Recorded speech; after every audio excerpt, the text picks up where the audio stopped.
The Whisper of Stars, Part 1. A barely discernible buzz reverberated through the living walls of the Viralis chamber amid the immense quiet of space.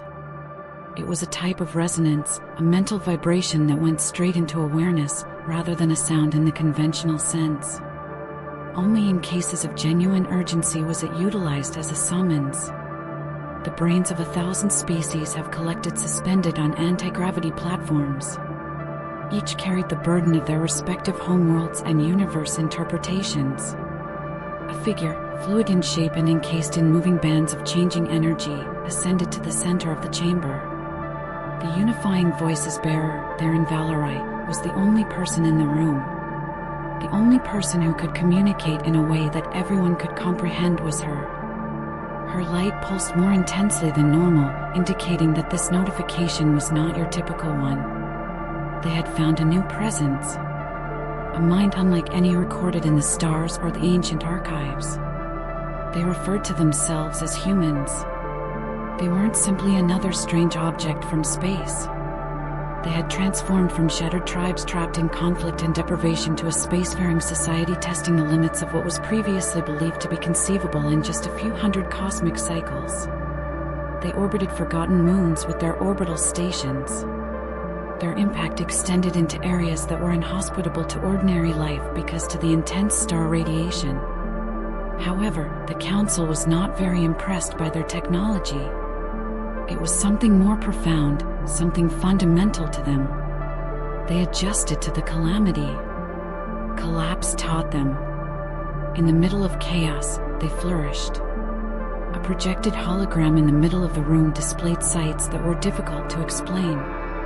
In the void of space, humans saving each other, rebuilding whole cities atop ionized plasma storms. Then, a few seconds later, creating weapons that could wipe out whole continents at the touch of a button. As though they were both creation and destruction, entwined in ways that defied explanation. Their actions defied classification. They violated every pattern they were supposed to follow. They don't do things the way we do, Theron said. They rush ahead while reason tells them to back off. They risk everything when the chances are almost against them. And the most disturbing part is that they usually succeed. Kolvarn, a glowing being made of pure radiant gas, drifted forward with tentative interest. Is that why they're dangerous? With a cautious grin, Theron said, it makes them unpredictable. A few council members advocated for prompt communication. Containment was advocated by others. Silent observation was preferred by a smaller group. However, none of the routes provided assurance or solace. And suddenly, a sudden figure came in.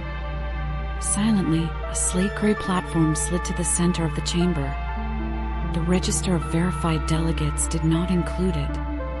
Vorik Nemus, the diplomatic head of the recently established Cathar Empire, came out of it. Clad in black armor with arcs of lightning pulsating through it, he made no bow or welcome. His voice pierced the room as sharply as broken crystal. By pursuing phantoms, we're squandering valuable cycles. These so-called humans are really a statistical anomaly. A weird flare that will shortly go out. There was silence in the room. Theron didn't respond verbally. Rather, she conjured a vision, Earth 3 centuries ago, barren, shattered, and then, as it is today. Green once again. Complete. Sentient satellites, quantum leap relays, and orbiting towers. Unfazed, Vorik folded his arms.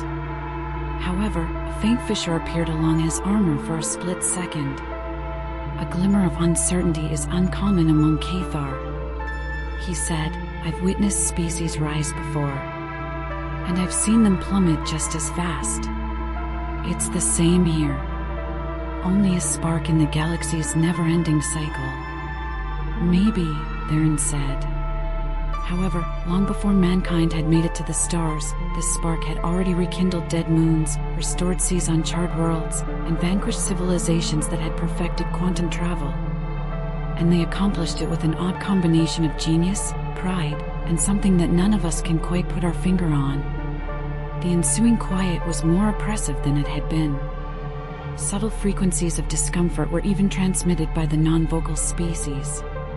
The sentient robots performed hundreds of projections, but they were hesitant to provide a single, obvious way ahead. "So, what do you suggest?" Colvarn was asked.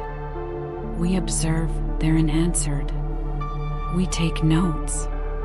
In the event that these arrivals are not only an oddity but rather a new axis around which everything starts to revolve, we become ready." The chamber was silent for a long time. The only sound was the steady hum of the live walls breathing in unison, as though the building itself was waiting for agreement.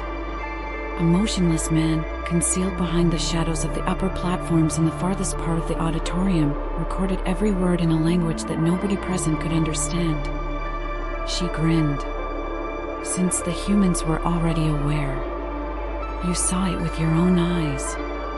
1,000 civilizations stood in silence as humanity stepped into the stars, uninvited, unpredictable, unstoppable. They called us a spark. A mistake.